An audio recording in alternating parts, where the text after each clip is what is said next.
করছি না, তারা হলো বিভিন্ন দিক থেকে আমাদেরকে দেখে আর বুঝতে আছে এই খুনিদের বিচার হতে হবে কিনা। আমার যারা হতযোদ্ধা রয়েছে, শহীদ পরিবার রয়েছে, তাদের এই খুনের বিচার হতে হবে কিনা। আমরা অবিলম্বে অন্তর্বর্তীকালীন সরকারকে একটি আহ্বান জানাতে চাই, আমরা যদি আমাদের এই শহীদ ভাইদের রক্তের বিচার না করতে পারি, আমরা কখনো নিজেদেরকে বাস করতে পারবো না।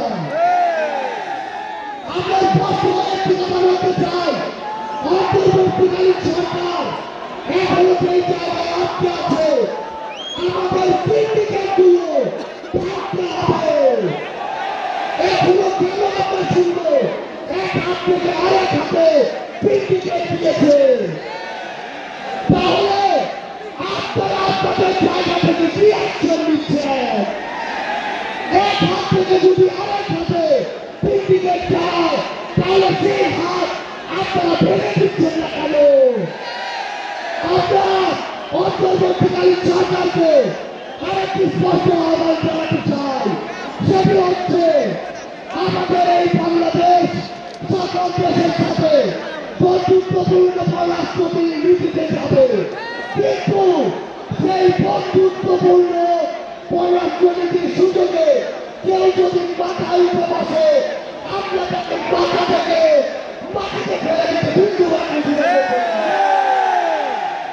আমরা স্পষ্ট করে একটি কথা বলতে চাই, সেই খুনিরা এই দেশের বাইরে, এই দেশের মানুষের ঘাটে হাজার হাজার কোটি টাকা পাচার করেছে, সেই টাকা ফিরিয়ে আনতে হবে। আমার স্পষ্ট করে বলতে চাই, ওই যে ভাইজনকে যে খুনির দোষীরা এখনো ঘাটতি মেলে আছে, তাদেরকে আইনের আওতায় বিচার করতে হবে।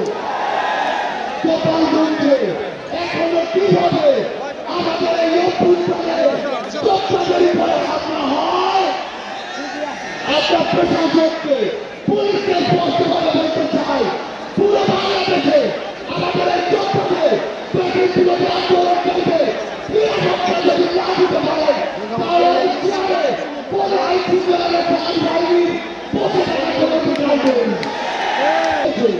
যে কেউ সেই সচিবালয়ে বসে হোক, পুলিশে বসে হোক, অন্য কোথাও বসে হোক, যদি সেই চক্রের সাথে স্ত্রীদের সাথে বিন্দুমাত্র বিশ্বাসঘাতকতা করার চেষ্টা করে, তাকে সবলে উৎপাদিত করতে হবে। আমাদের আবারও দেখা হবে সরকারের